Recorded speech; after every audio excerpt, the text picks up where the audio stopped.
people of God, how are you doing? All right, it's been a while, and here we go again. So today we are going through Genesis chapter 2, and we're going to be reading chapter 2 and chapter 3 today. Thus, verse 1, thus the heaven and the earth were finished, and all the host of them. And on the seventh day God ended his work which he had made, and he rested on the seventh day from all his work which he had made. And God blessed the seventh day and sanctified it, because that in it he had rested from all his work which God created and made. These are the generations of the heavens and the earth when they were created, in the day that the Lord God made the earth and the heavens. And every plant of the field before it was in the earth, and every herb of the field before it grew. For the Lord God had not caused it to rain upon the earth, and there was not a man to till the ground. But there went up a mist from the earth, and watered the whole face of the ground. And the Lord God formed man of the dust of the ground, and breathed into his nostrils the breath of life. And man became a living soul. And the Lord planted a garden eastward in Eden. And there he put the man whom he had formed. And out of the ground made the Lord God to grow every tree that is pleasant to the sight and good for food, the tree of life also in the midst of the garden. The tree of life also in the midst of the garden, and the tree of knowledge of good and bad. That one, I don't know if he did the midst of the garden. No. And a river went out of Eden to water the garden, and from thence it was parted and became into 4 heads. The name of the first is Pison. That is it which compassed the whole land of Havilah, where there is gold, and the gold of that land is good. There is bdellium and the onyx stone. And the name of the second river is Chilhon, Gihon.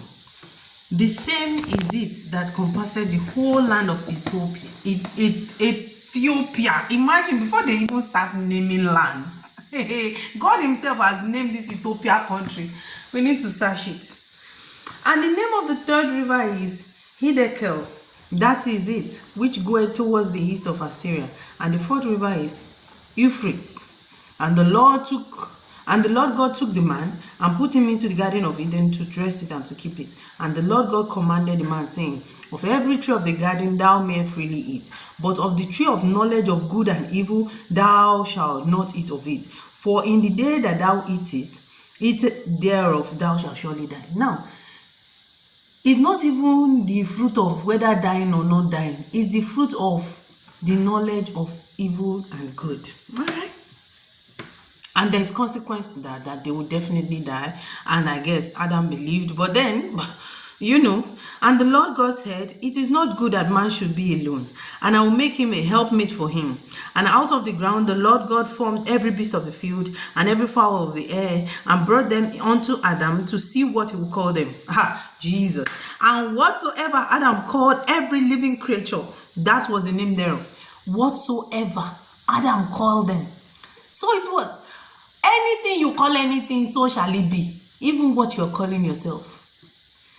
Your parents just gave birth to you and they decide to call you a name, and so it was. The same way you too now. If you decide to say, oh, that name safe, as I'm 20 like this, I know they bear that name again. I want another name now. And you start calling yourself another name. Do you know that new name will become your name? So it's just the Adamic nature. Now, if you bear the person of Christ in you, imagine the kind of power you have. Imagine the authority and the audacity you have to name things and to name circumstances in your life. Well, I got to finish this. And Adam gave name to all the cattle and to the fowl of the air and to every beast of the field. But for Adam there was not found an helpmate for him. And the Lord God caused a deep sleep to fall upon Adam, and he slept. And he took one of his ribs and closed up the flesh there instead thereof. And the rib which the Lord God had taken from man made he a woman, and brought her unto the man. And Adam said, this is now bone of my bones. How did he know?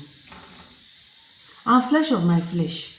She shall be called woman. Woman. Because she was taken out of man. And this suggests to me that man just has the ability to know things even when he was not told. because the Bible records that he was asleep when God was doing all that thing. But as soon as he wake up, he just see the woman, and the man just know that this is woman, she's made out of my bone.